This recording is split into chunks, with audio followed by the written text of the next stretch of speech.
So we're going to pick up here where we left off, because the last ones we did were dealing with factoring. This one is the same way. Since we have sine squared on one side, sine on the other, we really need to get this equal to 0. And to get this equal to 0, well, we can just subtract sine of x from both sides. Because our sine of x minus sine of x would give us 0.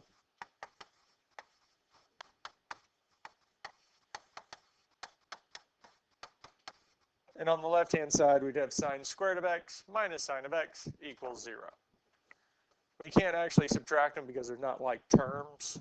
One squared, the other to the first power. But we get this here.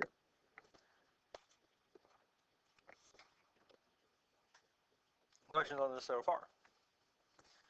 I know we kind of jumped straight into that problem pretty quickly.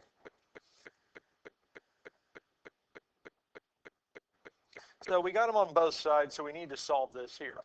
Now, different ways to solve it. We do need to get this to where we have two things multiplied together, and we can factor it. And the first step in factoring should always be greatest common factor. Is there something in common with every term? And here, both terms have sine. So we can actually factor sine out. So we can factor a sine of x out of both terms. If I factor a sine out of sine squared, we just have sine of x. The sign stays the same because we didn't divide out a negative. We didn't try to pull a sign out. Well, besides, we're pulling out sine, not a sine. Sine with a G. And since we pulled a sine out of sine, we get 1. So we have sine of x times sine of x minus 1 equals 0. Questions on how we got to this point here? Now, according to the zero product property, two or more things multiplied together that equals 0, one of them must be 0. So we're saying that either sine of x is 0 or sine of x minus 1 is 0.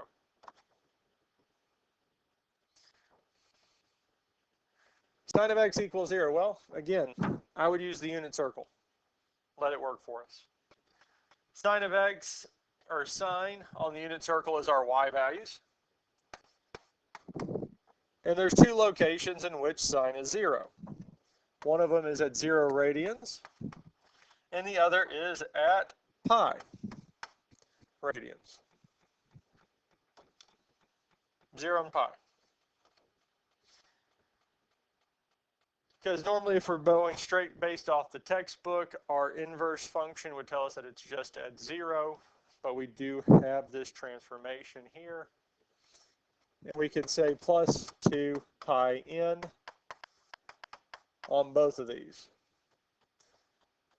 Now, because they are pi distance apart from each other, we can really combine these two statements into a single one, saying that it's plus 0 plus pi n.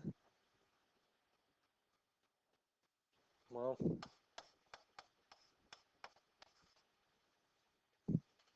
which is actually just pi n, because 0 plus anything simplifies down. So we can write it as these two statements here, or as this one here. Either one of these work. Questions on this here? Now we do need to finish the other one. Sine of x minus 1 equals 0. Well, the first thing we can do is add 1 to both sides, which tells us that sine of x is equal to 1. Now, unlike 0, there's only one angle for which sine of x can be positive 1. Actually, unlike most of them, there's only one spot where it can be 1 between 0 and 2 pi. And that's at pi over 2. Because the other spot where it is 1, it's actually negative 1, and that's at 3 pi over 2. So we get this one here. And because it did not ask us or restrict us between 0 and 2 pi, We have to add the 2 pi in, and we get this here. Questions on any of this so far? Now, we can check these, and some of them, we'll get to some later today, hopefully, that we do need to check. But we can check sine squared of x minus sine of x equals 0. Well, clear that out. So we can say sine of x squared minus sine of x. Now be careful you don't put the square inside the parentheses, because that is squaring the variable, our angle, that we plugged in, not the sine function itself.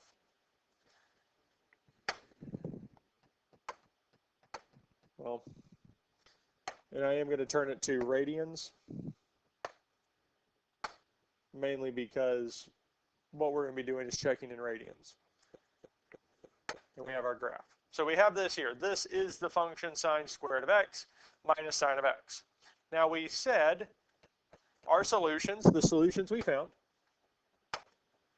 were 0, pi, and pi over 2. Those were the three values where x was 0. Our angle gave us a value of 0. So over here, what we can do is I can go second calculate, second trace, value. Well, 0. Does it indeed give us a y value of 0? Does it indeed equal 0? Yes. Okay. We can do it again. Second trace value. Second pi. Because pi was one of the ones we found, yes? Enter. Does it indeed give us a value of 0? Yeah. Then we can do it one more time. Second trace value. Pi over 2. Pi divided by 2. We can do the alpha, y equals, enter to do the fraction, but there's a good chance it's just going to give us the division anyways. It is also 0. Now, I'm going to do one more. Second pi divided, not times, divided by 2. Well, we said this is also true if we added 2 pi to it, yes? Still gives 0. So this is a way that we can go back and check to make sure the solutions that we do have work. And for all the ones that we've done up to this point, all the ones where we actually got a value out of, the one we finished on yesterday where we had the fact that cosine of x equaled plus or minus the square root of 2, that didn't give us values. So those obviously don't work. Well, the statement didn't work in general. It didn't give us an answer. Here, all the answers we've gotten work. We haven't had to do anything that would cause an answer not to work. Does that make sense? Well, it shouldn't, because we haven't actually explained what would cause it not to work, but everything we've done so far would work. Does that make sense? Okay. We're going to look at the next one here. 2 sine of x, 2 sine squared of x minus sine of x minus 1 is equal to 0 on the interval of 0 to 2 pi, where 0 is included, 2 pi is not.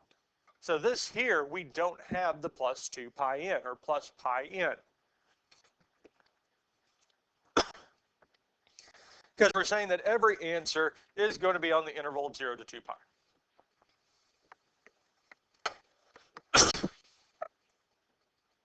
Now this one here is a quadratic. It's in quadratic form, mainly because we have sine squared, sine to the first, and we have numbers here.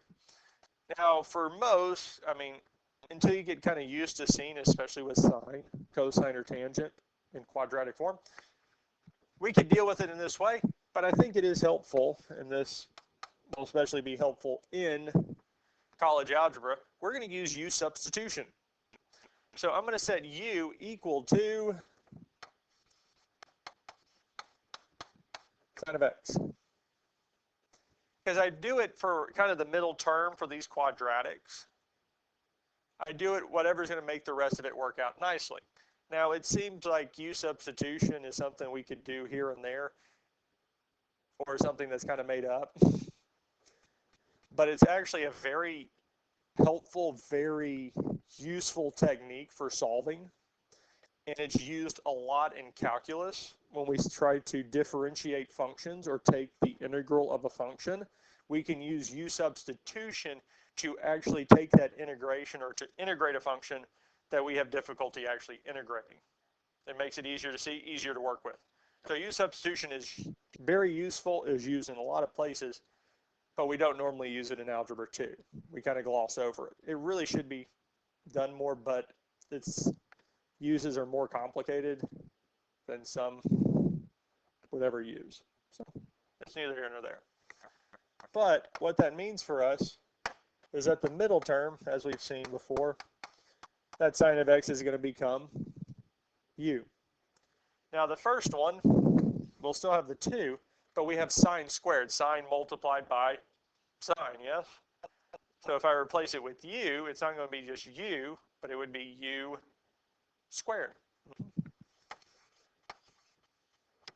Because we're saying that we have sine times sine, so if I replace both of them with u, it'd be u times u, which is u squared. Does that make sense? I mean, the other way to think of it is that we have it kind of written as this. Sine is in parentheses squared, so we just replace sine with u, and the power gets applied to it.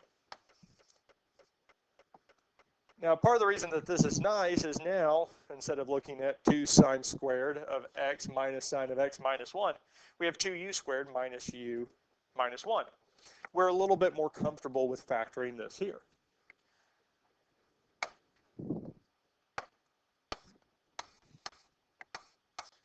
Because if it is factorable, we can use our 2 sets of parentheses. With 3 spaces, we don't necessarily have to put the 3 spaces. I normally say that just to make sure we have our parentheses big enough. And I think at this point, we're used to setting parentheses up to make them wide enough so they fit. Since the third term's negative, our signs have to be opposite. The only way we can get a negative third term. Factors of 2u squared, well, we will have u and u for sure, yes? 2 is 2 and 1, but 1 for sure is going to be 1 and 1, yes? Now we need to figure out where to put the 2. And we need the middle term to be negative, yes? So would we put the 2 with the minus or with the plus? It's actually with the plus. And because think about it this way. Because when we multiply to get the middle term, we need the middle term to be negative, yes? So I need the 2, because we're going to do this to get the middle term. Now, if that's not immediately obvious, that's fine, because I could have plugged it in the other way, checked, and got positive u. Here, 2 times negative 1 is negative 2u. 1 times u is plus u, which gives us a negative u. Now, that's not always necessarily the case that we put the 2 with this negative, or 2 with the plus, and the 1u with the negative, because it could be that our numbers were different setups. But again, pick a setup, pick a way to do it, and then check it. Some of it's also doing these a while. I know kind of how they're going to go. Questions on how we got this set up? Now, at this point, there's 2 ways we can do this. One of them might be a little bit nicer than the other. So I'm going to show you 2 ways. One I think you might like better than the other. So we have these 2 here multiplied together equals 0, yes? So one of them must be 0. So we can just still keep solving this. So we can say 2u plus 1 is equal to 0. U minus 1 is 0.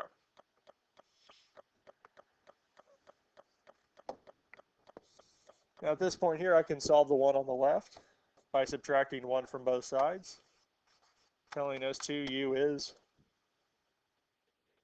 negative 1.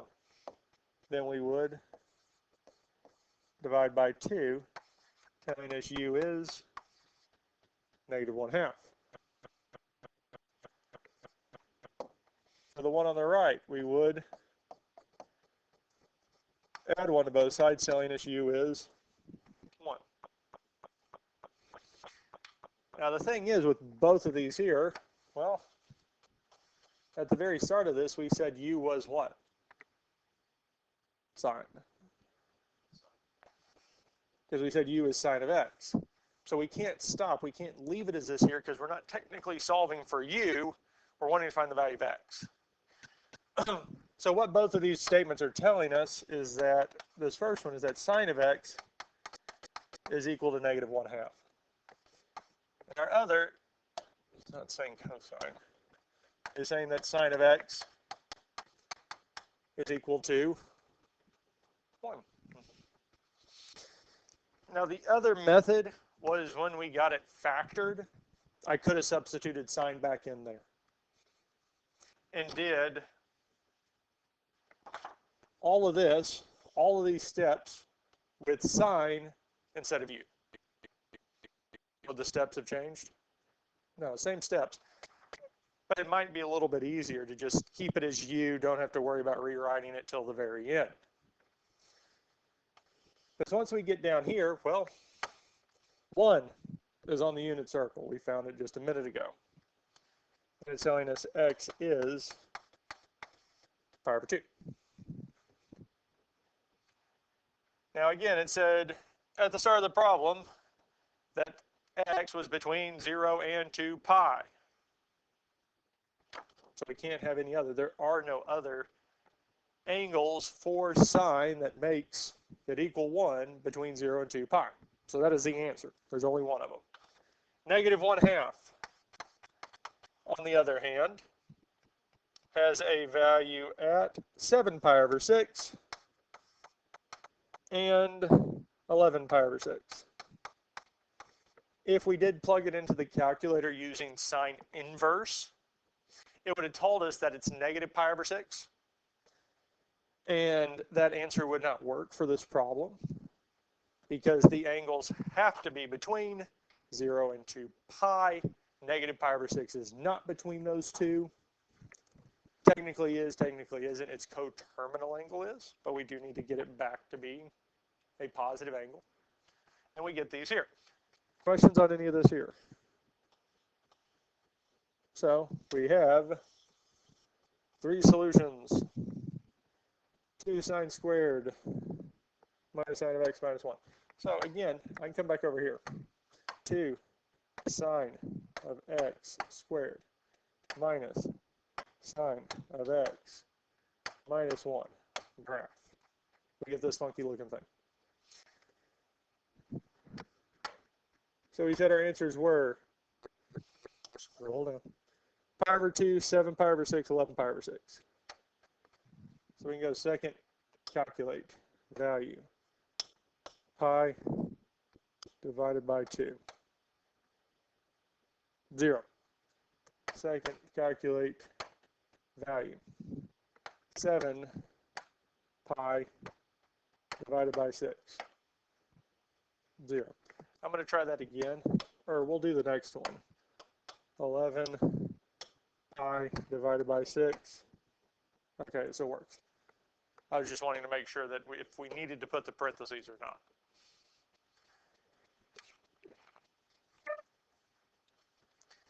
But again, as I was talking to a fellow teacher the other day, when in doubt, put them. When in doubt, put them. Put the parentheses because it will not hurt plugging in a value with parentheses around it. If you need them, it helps. If you don't need them, it doesn't hurt having them. But if you need them and don't put them, then it can make a difference. Putting them where they're not needed does not make a difference, but not putting them when needed does. It's kind of a weird thing. Questions on this here?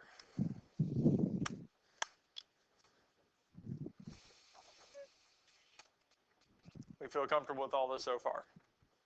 Yes? All right, we have another factoring one, but it is not completely in terms of sine or cosine. We have 2 sine squared plus 3 cosine of x minus 3 equals 0.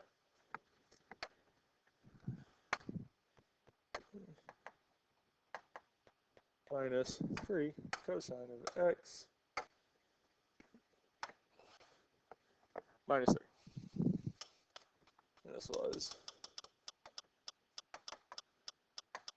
plus. I believe I got it right there, yes. Okay. And if we hit graph, it'll give us this here. So most likely between 0 and 2 pi, we're going to have probably 1 or 2 solutions, 1 or 2 spots. And the reason I say that is because if we say secant, calculate value to pi, actually we might have more. It looks like we might have 4. Because I was trying to figure out where 2 pi is. So that blinking x is where 2 pi is at. The y-axis is when the angle is 0. So we're looking between those 2 lines, 2 spots, and it looks like it does cross the x-axis maybe 4 times. We'll see. Now, to factor this and solve this, we need to A, have this all in terms of sine, or B, have this all in terms of cosine. Well, it's going to be easier to have this in terms of cosine than sine. And that's because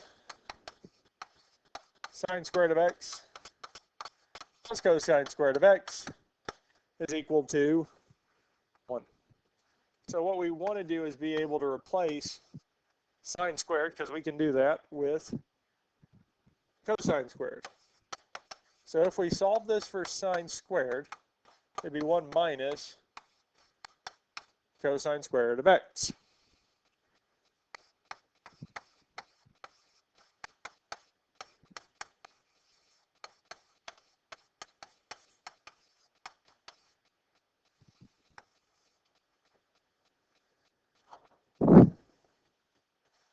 If you see have an equation that's not all in the same sine, cosine, or tangent, and the one that's different, or one of the ones that different, is squared,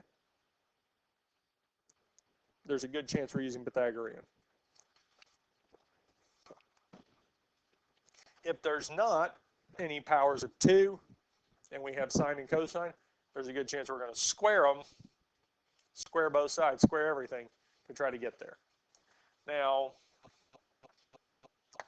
the next step is going to be distribute the 2. So we have 2 minus 2 cosine squared of x plus 3 cosine of x minus 3 is equal to 0.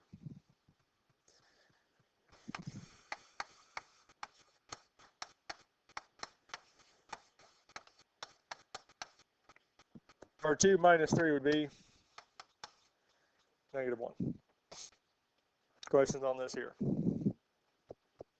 Now,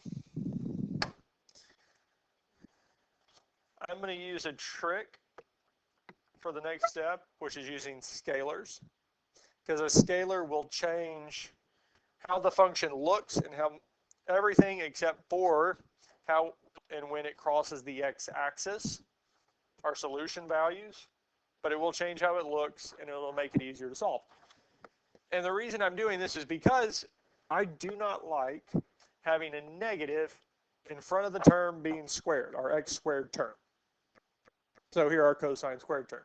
So I am going to multiply the entire equation by -1 on both sides, because I want that first term to be positive. Now this is helpful, this is useful, this is a great tool to use in several different ways. Here, the -1 times -2 is just going to be 2 cosine squared of x. Our -1 times +3 cosine of x is going to be -3 cosine of x. And our negative times -1 is going to become +1, +1 equals 0. 2 cosine squared minus 3 cosine of x plus 1. Okay, we're going to turn that off. So originally we had -2 cosine of x squared plus 3 cosine of x minus 1, yes? So we'll graph it here. That's our function. It should look the exact same as the first one, yes? Okay. Now I multiplied by everything by -1, which gave us essentially the same thing, but all of our signs are flipped, yes? Let's see what it does to the graph. It flips it, but every place where it crossed the x-axis originally is still there. It changes everything but where it crosses the x-axis. So if we're trying to look for other values, other than the solutions, this would cause issues. It'd give us a different graph, we're looking at something different. But all we're wanting are the solutions. They stay the same. It makes it easier to work with. Another way that this makes this easier to work with is if you have fractions. Say the number in front of x squared was 1/2. That was the only fraction. I want to get rid of that so it's easier to work with. I can multiply the whole function by 2, because 2 times 1/2 would make it 1. It would increase all the other values, but it still works the same. It's still the same function.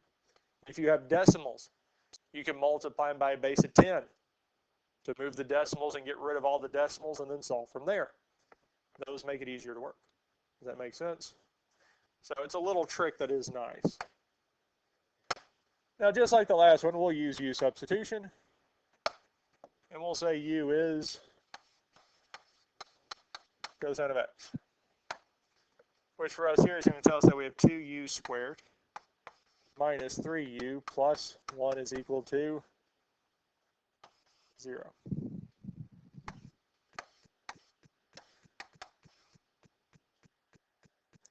Now, normally start with the greatest common factor. There is not one.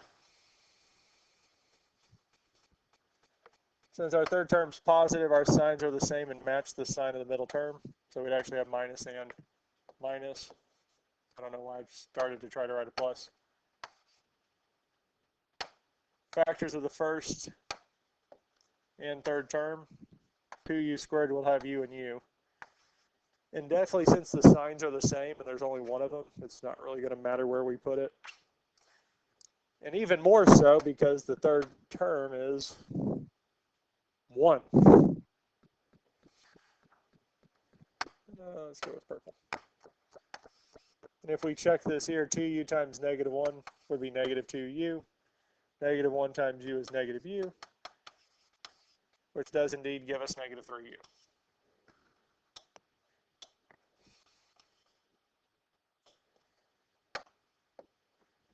And again, at this point, we have two things multiplied together to equal 0, so one of them must be 0. So either 2u minus 1 is 0, or u minus 1 is 0.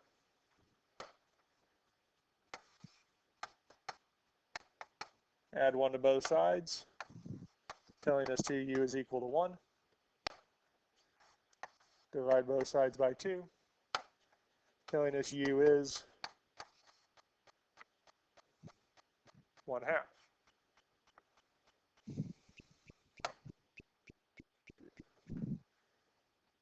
For the other one here, we would add 1 to both sides, telling us u is equal to 1. Questions on this here?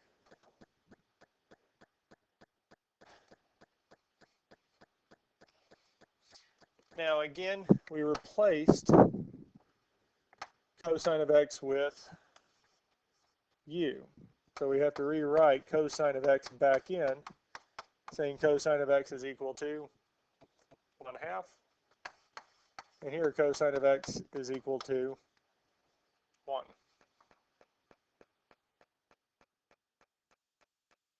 Well, cosine of x equals 1 for us at 0. And technically, 2 pi. Cosine of x equals 1/2 on the unit circle, so it is the x value at pi over 3. and 5 pi over 3. Here, there's another one. So we get these here. So we do kind of have 4 spots. Kind of what we were showing. Those two out. And when we looked, well, got to turn that back on.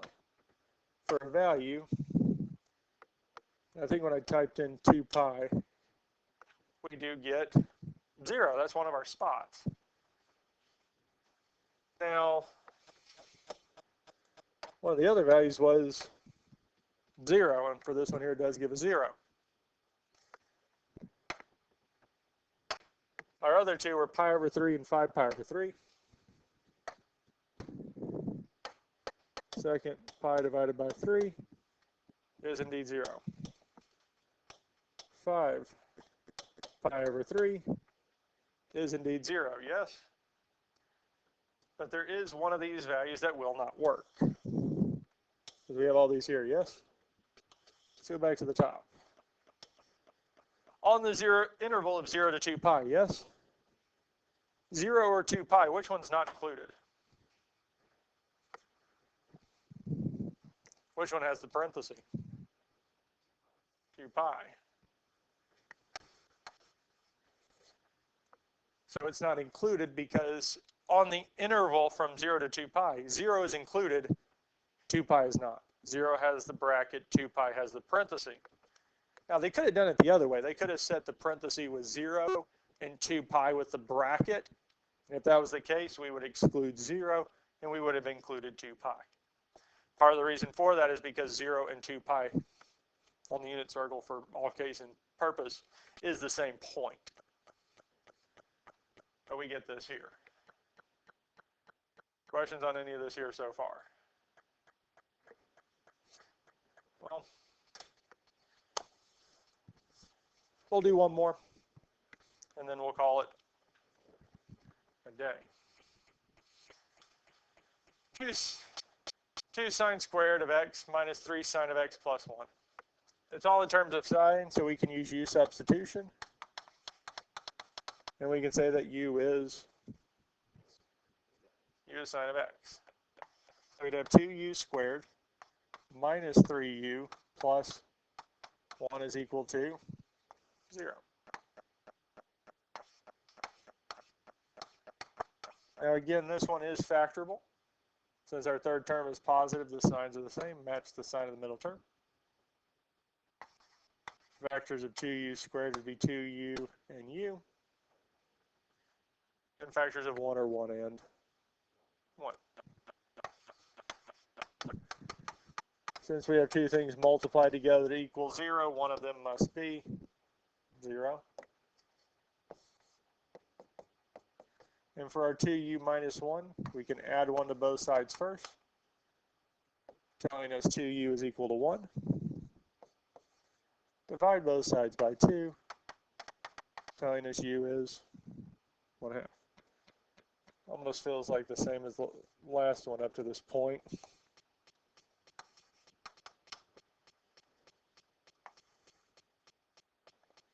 But the main difference is that this time u was taking the place of sine of x instead of cosine of x. And sine of x has some different values over cosine of x. For sine of x equals 1/2,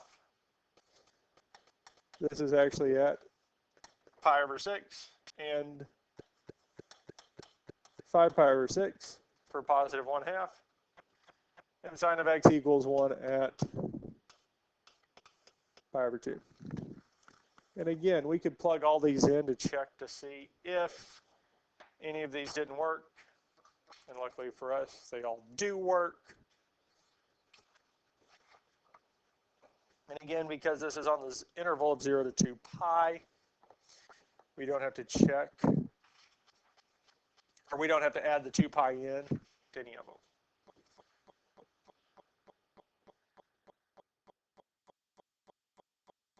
And we're going to stop there for today.